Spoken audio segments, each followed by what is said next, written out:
I'm highly skeptical, sure. But what is that skepticism based on? If you're skeptical as well, have you asked yourself, upon what do I base my skepticism? Are you just plain ornery? You just don't want to go along with the rest of the thing? Do you know some other people who believe in it that are really pretty dense and you don't want to join their group?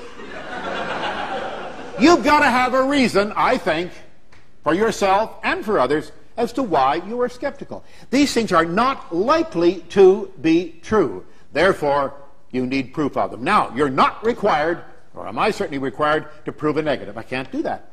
I can't prove telepathy doesn't exist. I remember getting a question years ago. A lady stood up in the aisle and said, "Can you prove to me that ESP doesn't exist?" And I said, "No, I can't, ma'am." She sat down, with her arms folded. That was a victory for her.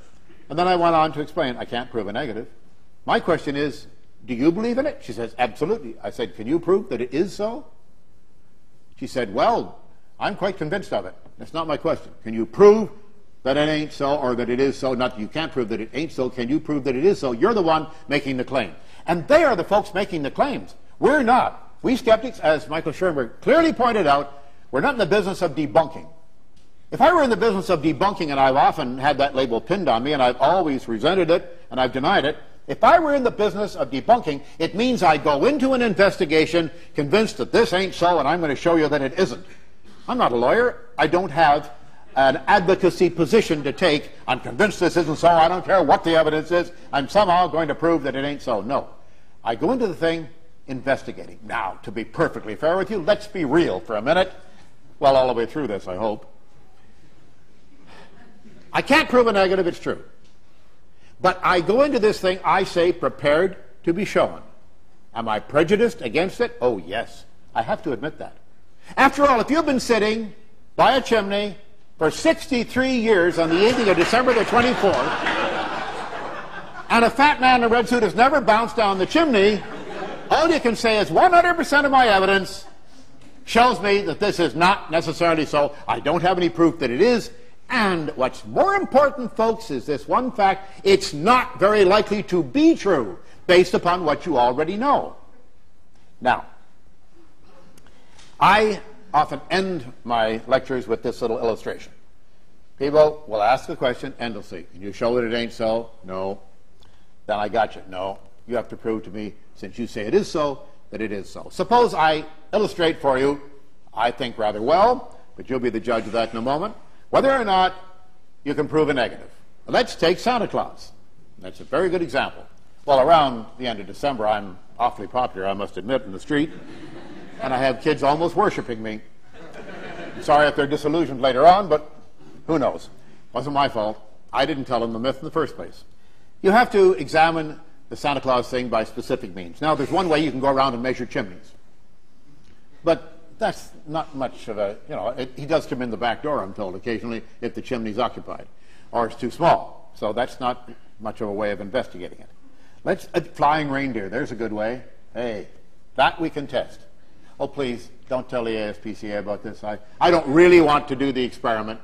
I must say that in advance. I really don't want to do the experiment, but let's just walk through it as if I were doing the thing. Okay, let's name some numbers now. Okay, select by some randomizing process, 1,000 reindeer. Okay?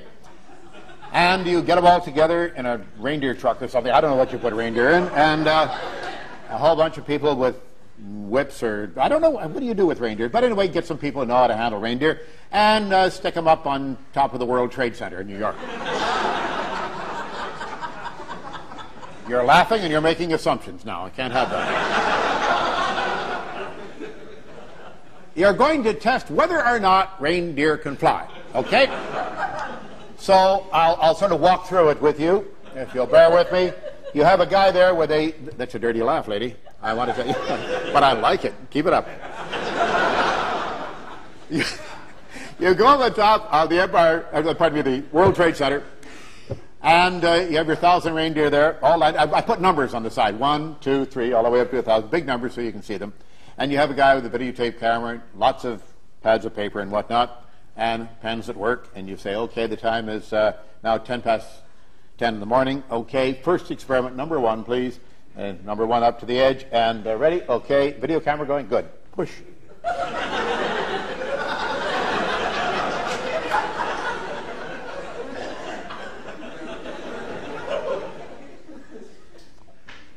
write down no.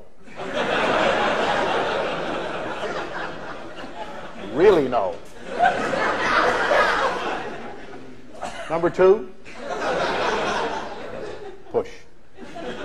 Well, now I don't know what the result of the experiment will be. I suspect strongly what it will be based upon my meager knowledge of the aerodynamics of the average reindeer, though I'm not an expert on it, and based upon previous accounts of what reindeer can and cannot do, I think we are going to end up with a pile of very unhappy and broken reindeer at the foot of the World Trade Center, and probably a couple of policemen standing outside a squad car saying, I don't know, but here comes another one.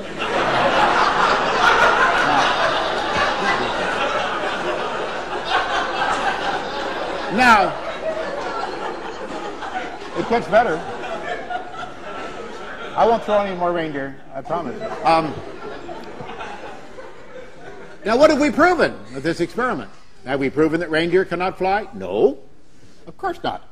Think about it now. We've only shown that on this occasion, under these conditions of atmospheric pressure, temperature, radiation, all these sort of things, at this position geographically, on the season, etc., that these 1,000 reindeer either could not fly or chose not to.